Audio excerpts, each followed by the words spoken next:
ته بیخي درک دی نه لګېږي یاره بیخي میلاوېږي نه والا داسې مسافرتونه دي سړیه ګرځو را ګرځو چکر دي کله یو ولایت کله بل ځای کله بل ځای او څنګه دی ډریورۍ سره څنګه یې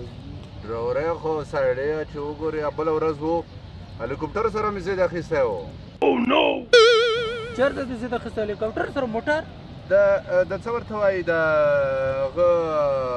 جومات چې دی د ننګرهار اډه چې ده دغه ځای کې چې موټر ته مې ګیر ورکړو پاس مې ول د هلیکوپټر روان و دو سره مې واخیستو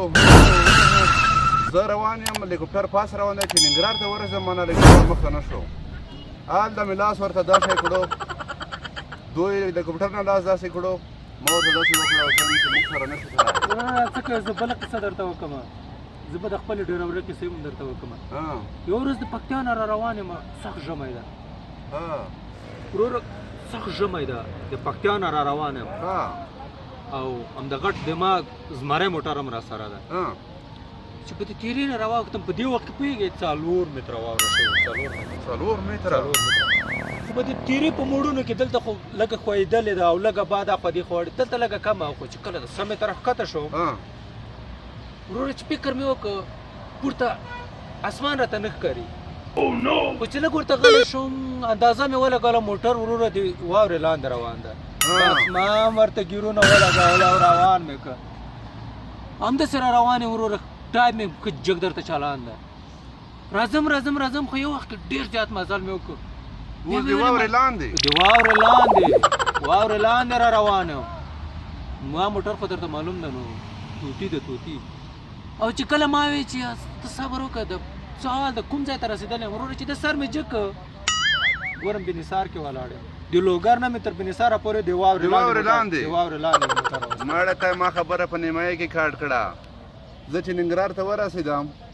زنګ د کندهار نه راغلو چې دلته بار د زر ځان را ورسوه یاره چې د یو ګیر مې ورکړو داسې 10 متره ټوپ به یې چوو چې بل ګیر مې ورکړو خو څه به یې سړم په نیمه ګنټه کې کندهار ته ورسېدم ما موټر ته لیدلی دی جایز رقم وزرونه لري چې ورسېدم بار مې چې لوډ کړو یو ځای ته مې ورسوه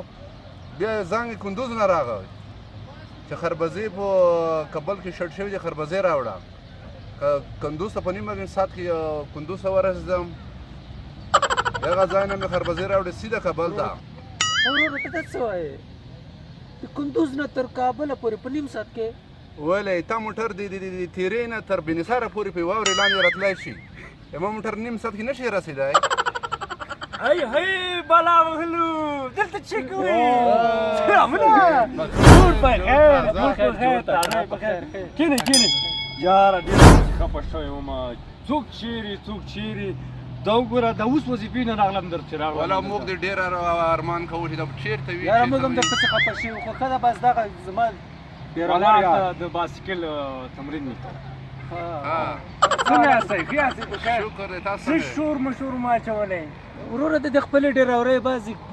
خاطرې جالبې خاطرې دغه هم را سره ویلي دی ډریورۍ والا دا د ډریورانو کیسې هم ډېرې خوږې چې خبر شوی وي چې لږ پکې دروغ هم وایي تاسو نه وروره د موږ سره دروغ صبر زه کیسه درته وکړم لږ وخت شه بله ورځ و هلو نه زه مصروف یم او کینسل کړه خبرې هو لاس کیلره څه کې شل کیلره درلېږم همدا اوس هم 2 ډریوران ما سره ناست دي و درلېږم یې بس بګی درلېږم بېغمه اوسه وروره د چا زنګ و چا درته زنګ وهلی و دا خو د نړیوال تجارت هغه څخه نمایندګۍ څخه دا وګوره اوس هم زنګ راغی ملګرو سره یم دا د نړیوال تجارت نمایندګي د هغې نه زنګ راغلی و وایي 10 کیلره انګور راولېږه 10 کیلره خربوزې راولېږه 10 کیلره هندواڼې راولېږه نو 15 تیارې هلته منتظرې دي راته زه سماګم وروره ته به زیاله دې خبره زور مونږ دې سره نه زه بیا به سره ګورم نه دا دروغ تاسو زده دي ما درته غوږ نیولی و بلا وهلو بلا مو وهه